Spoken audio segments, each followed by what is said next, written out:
Los secretos ocultos del Vaticano, la campana maldita que despierta el abismo.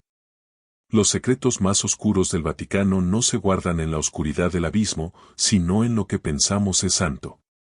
En 2023, un arqueólogo llamado Gabriel Torres recibe un paquete misterioso en su oficina de la Universidad Católica.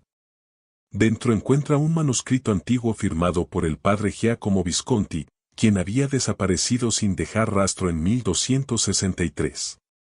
El manuscrito contiene confesiones perturbadoras sobre una campana negra encontrada en las catacumbas bajo el Vaticano.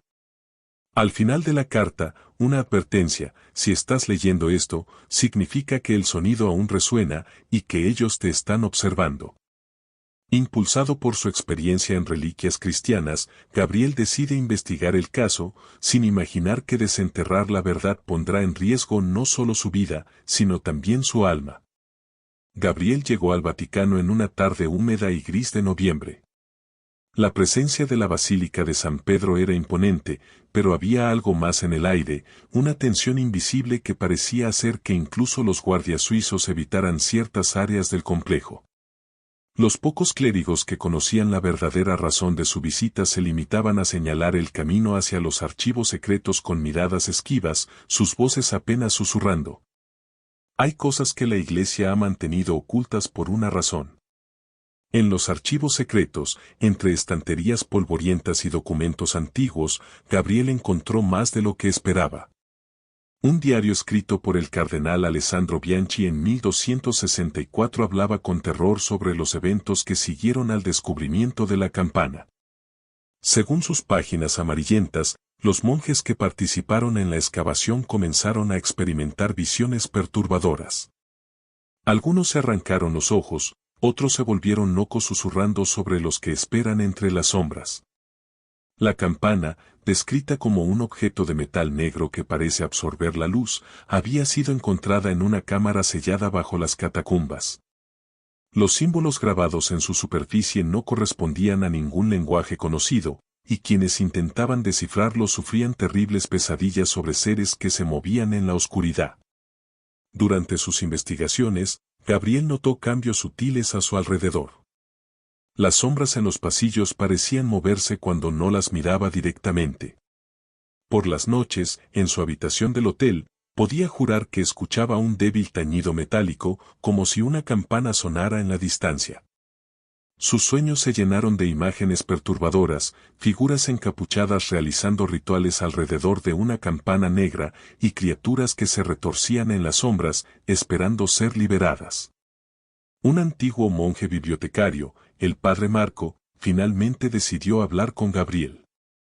Con manos temblorosas y voz quebrada, le contó la verdadera historia: la campana no fue hecha por manos humanas. Los documentos más antiguos hablan de ella como la voz del abismo. Cuando suena, abre puertas que deberían permanecer cerradas. Los primeros cristianos la encontraron en unas ruinas paganas y la enterraron aquí, pensando que la santidad del lugar la contendría. Pero cada vez que alguien la descubre, ellos intentan regresar. Gabriel se adentró más en los niveles inferiores del Vaticano, siguiendo mapas antiguos y documentos crípticos. En una cripta olvidada, encontró inscripciones que helaron su sangre: qui pulsant campanam, vocant tenebras, quienes tocan la campana, llaman a las tinieblas. Una noche, mientras investigaba en los archivos, Gabriel escuchó algo que no debería ser posible: el sonido profundo y resonante de una campana, proveniente de las profundidades. El sonido parecía vibrar en sus huesos, y las sombras en las esquinas comenzaron a moverse de forma antinatural. En las paredes, los antiguos crucifijos comenzaron a sangrar. Desesperado, Gabriel corrió hacia los niveles inferiores, siguiendo el sonido. Los pasillos parecían distorsionarse a su alrededor, y las antorchas proyectaban sombras que no correspondían con nada en este mundo. Finalmente llegó a una cámara circular, donde la campana negra colgaba de cadenas oxidadas. Lo que vio allí desafió toda lógica y razón. Figuras imposibles se retorcían en las sombras, y a través de grietas en la realidad misma, pudo vislumbrar un abismo donde seres antiguos esperaban ser liberados. La campana seguía sonando, cada tañido abriendo más la brecha entre nuestro mundo y lo que acecha más allá. En ese momento, Gabriel comprendió por qué el padre Visconti había desaparecido. Las marcas en las paredes, escritas con lo que parecía sangre seca, revelaban una terrible verdad: cada 760 años, cuando ciertas estrellas se alineaban, la campana debía sonar 7 veces para mantener sellado algo mucho peor que cualquier demonio conocido por la iglesia. El aire se volvió denso y frío. Gabriel podía ver su aliento formando nubes frente a su rostro mientras las sombras comenzaban a tomar formas cada vez más definidas. En las esquinas de la cámara, rostros antiguos y deformes emergían de la oscuridad, sus ojos brillando con un conocimiento profano. No deberías estar aquí, arqueólogo, la voz surgió de todas partes y de ninguna. Era el padre Marco, pero algo estaba terriblemente mal. Su rostro se había transformado, la piel estirada sobre huesos que ya no parecían humanos. La campana debe sonar, y alguien debe pagar el precio. Gabriel intentó retroceder, pero sus pies parecían pegados al suelo. Las sombras comenzaron a trepar por sus piernas como serpientes de tinta negra. En las paredes, los antiguos frescos cobraron vida, mostrando escenas de horror indescriptible, rituales antiguos donde monjes y sacerdotes se ofrecían voluntariamente a las tinieblas para mantener el sello. La campana sonó por segunda vez, y la realidad misma pareció doblarse.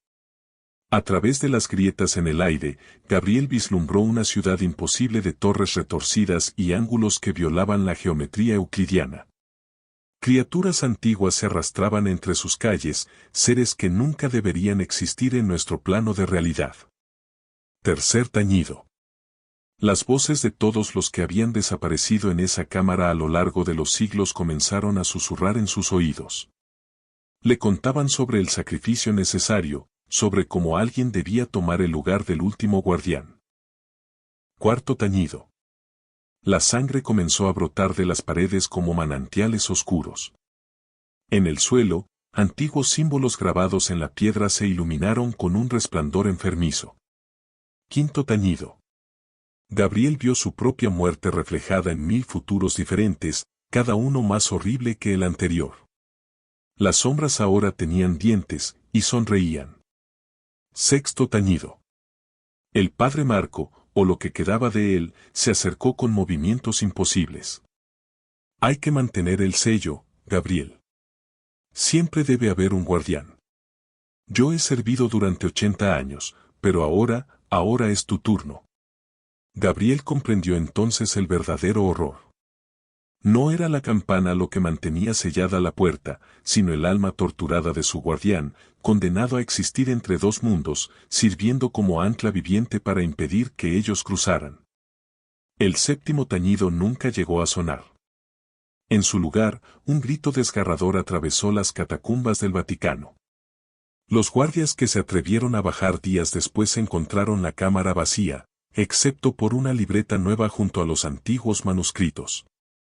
En sus páginas, la letra temblorosa de Gabriel narraba su última advertencia: si estás leyendo esto, ya es demasiado tarde.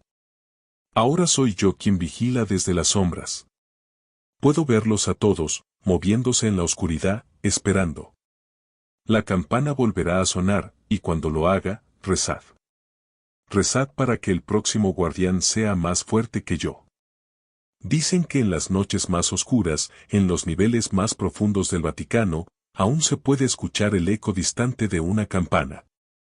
Y si prestas atención, quizás puedas ver una figura familiar entre las sombras, con ojos que ya no son completamente humanos, vigilando eternamente para que lo innombrable permanezca sellado.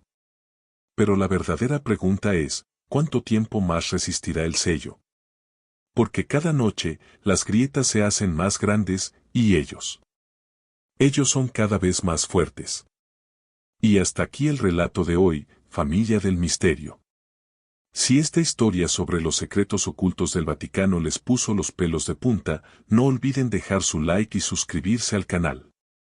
Activen la campanita de notificaciones, aunque después de esta historia, quizás prefieran mantenerse alejados de las campanas. Cuéntenme en los comentarios, ¿qué creen que realmente vigila Gabriel en las profundidades del Vaticano? ¿Se han encontrado alguna vez con objetos religiosos que parezcan tener un poder más allá de lo normal? Recuerden que pueden encontrar más historias de terror en nuestro canal y si quieren apoyarnos, pueden convertirse en miembros para acceder a contenido exclusivo y versiones extendidas de nuestras historias más perturbadoras. Nos vemos en el próximo relato, y recuerden, algunas puertas es mejor mantenerlas